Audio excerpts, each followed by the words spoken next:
السلام عليكم. لا تنسوا الاعجاب بالفيديو والاشتراك في القناة تشجيعا لنا لنستمر بنشر المزيد إن شاء الله.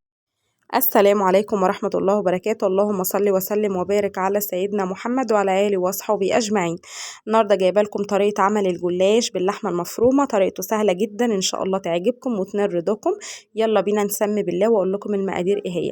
معايا هنا ربع كيلو من اللحمة المفرومة، ومعايا لفة جلاش اللي هي الربع، ومعايا ربع كوباية من اللبن، ومعايا معلقتين سمنة كبار. طبعا أنا الأول حطيت اللبن على النار ونزلت عليه بالبيكنج باودر. طبعا انتوا هتشوفوا فوران دلوقتي. وبعد كده هنزل بالسمنه. طبعا هو كان المفروض احط السمنه على النار مع اللبن والبيكنج باودر، بس طبعا هو اداني فوران، خرب البوتاجاز خالص. فروحت شلته وقلت بقى السمنه منها فيها هتسيح مع اللبن، لان هو اللبن سخن جدا اصلا يعني. طبعا الخطوه ديت خطوه اساسيه في الجلاش او الرقاق كمان. بصوا انا هنا كده حطيت حته سمنه كده في البتاع بتاعه الصينيه، في قعر الصينيه دهنتها كويس بيها. حابين ما تضيفوش سمنه براحتكم، تضيفوا من خلطه التوريق براحتكم، بس انا ضفت حته سمنه كده صغيره. طبعا انا بقى هظبط كده طبعا ما بين ورقه والتانيه. هبتدي احط من خلطه التوريق اللي انا عاملاها، بس معرفتش طبعا اظبطها قدامكم لاني والله ببقى ماسكه الموبايل بايد وبشتغل بالايد التانيه، فبتكون صعبه عليا ان انا اظبط كل حاجه وانا شغاله يعني بالتصوير وكده. فبس هبتدي بقى اللي انا احط كل ورقه ما بين الورقه دي والورقه ديت، هبتدي احط من خلطه التوريق. طبعا اخر ما هخلص هروح حاطه بقى اللحمه في النص.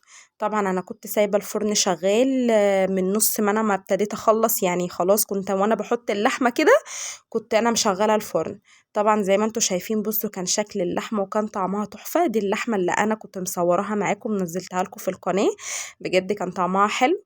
وكمان انا حطيت طماطميه كده معاها في الاخر، اخر ما هي كانت خلاص داخله على سوا، بتديها طعم حلو برضو. طبعا انا كده خلاص كنت خلصت اول راق ونزلت بتاني راق اللي هو اللحمه. بعد كده رحت نازله بالوش الاخير اللي هو باقي الجلاش. طبعا نفس النظام مع كل ورقه والتانيه. هحط اللهم صل على النبي مسحه كده بالفرشه بتاع من خلطه التوريق. طبعا بقى على الوش حابين تضيفوا خلطة التوريق بس براحتكم، حابين تضيفوا بيض ولبن تاني براحتكم. انا اتبقى شوية من خلطة التوريق، رحت حاطة عليها بيضاية مع رشة فلفل صغيرة مع رشة ملح طبعا عشان يكسروا زفرة البيض، ورحت حطها على وش الجلاش. قطعتها مربعات كده زي ما انتوا شايفين، حابين تقطعوها حجم اكبر حجم اصغر زي ما انتوا تحبوا، بشكل مختلف بردك زي ما انتوا تحبوا. وبعد كده رحت نازله بالخليط. طبعا انتوا حابين تحطوها الاول في الفرن تاخد تغليفه كده براحتكم، وبعد كده تحطوا الوش اللي هو الاخير اللي هو البيض والسمن واللبن. انا ما بحبهاش كده الصراحه، انا بحب احط كله على بعض واروح مدخلاها الفرن ومنها فيها بقى هي تستوي على طول. طبعا انا كده كنت بظبط بقى الوش اللي هو بظبط البيض لازم يكون طبعا، وبقلبه كويس جدا عشان ما يكونش فيه اي تكتلات خالص. واخر ما خلصت رحت رشة فلفل صغيرة تاني برضو على وش الجلاش. انا بحب كده في حاجات يا جماعة انتوا تفتكروا اللي هي حاجة سهلة وحاجة عبيطة ملهاش لازمة، بس بحسها اللي هي بتفرق في الطعم طبعا. طبعا هو كده خلاص كنت ظبطتها، وادي هنا كده كان شكلها لما طلع من الفرن. طبعا انا كنت قطعتها وحطيتها في الطبق. بصوا ما شاء الله كانت قطعة الجلاش كانت عاملة ازاي، وخلطة التوريق كمان كانت مظبطة الدنيا خالص. اتمنى ان انتوا تجربوها ان شاء الله تعجبكم. واشوفكم على خير بقى، واسيبكم بقى مع التقديم بتاع الجلاش.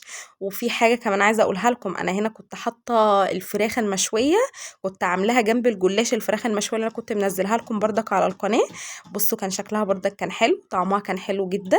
اتمنى الفيديو بقى يعجبكم. وطبعا جنبها شوية سلطة، والسلطة طبعا حراقة وسلطة طحينة. اتمنى الفيديو يعجبكم.